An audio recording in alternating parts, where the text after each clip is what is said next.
So we're going to duplicate this large island up here, that same process that we used.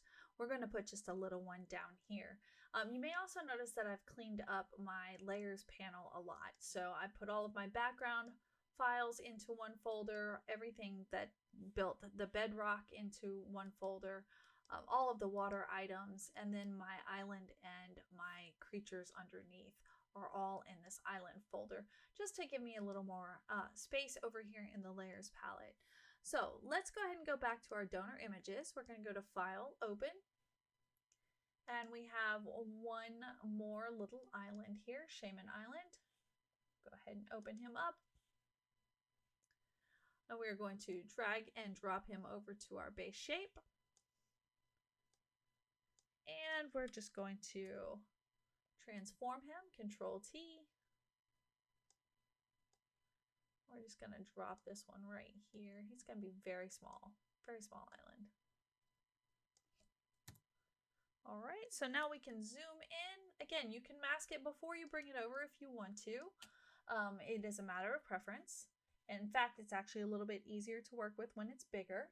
But for now, I'm just going to mask it out here. So I'm going to apply a mask, go in with my black ink, B for brushy, and we will make short work of this.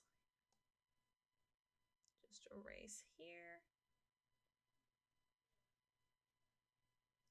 This is also a really good use of the lasso tool.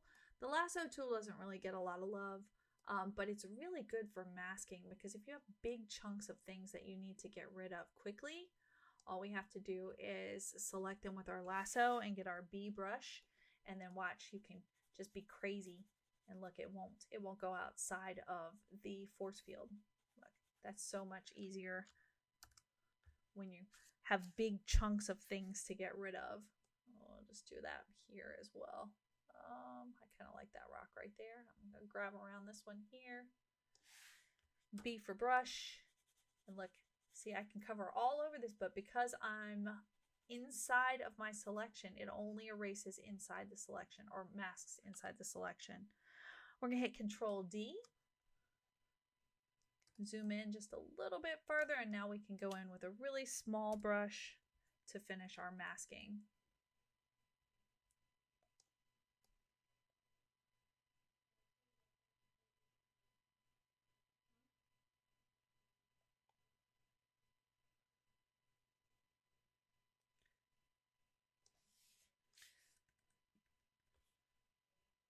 I'm just going to flip back over to a harder brush to bring in that detail that I accidentally just erased out. And then, so those edges are much crispier and look much better.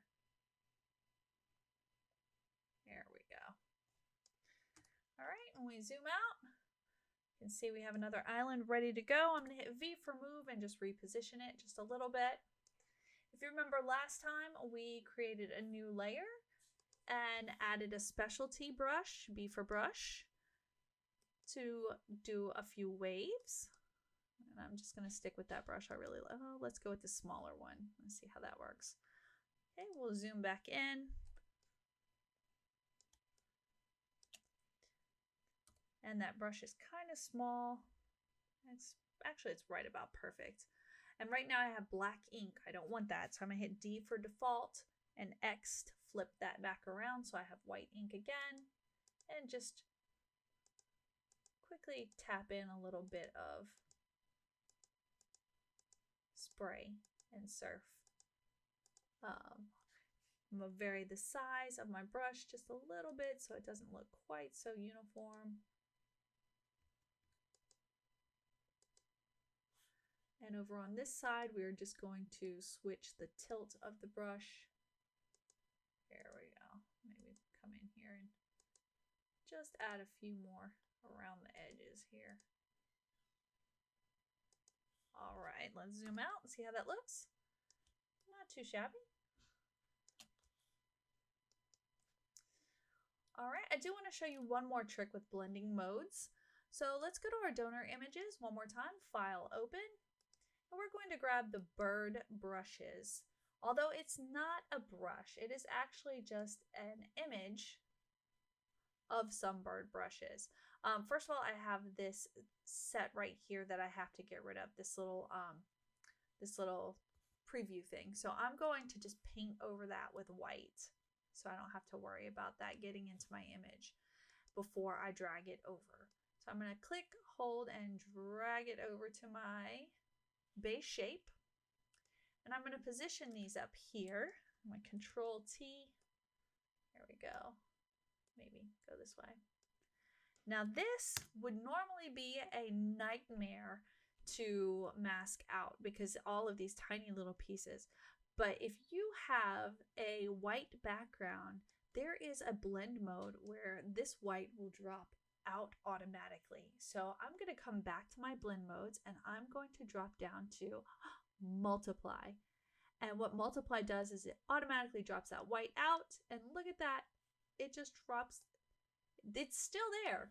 If you look in your thumbnail, you can see the white is still there, but it is just blending with the blue underneath and it is disappearing. So I can now move these around any way that I like. So we are almost done. We have one more step before you can submit your final Impossible C, but you have made it through. So give yourself a pat on the back and meet me in the next video.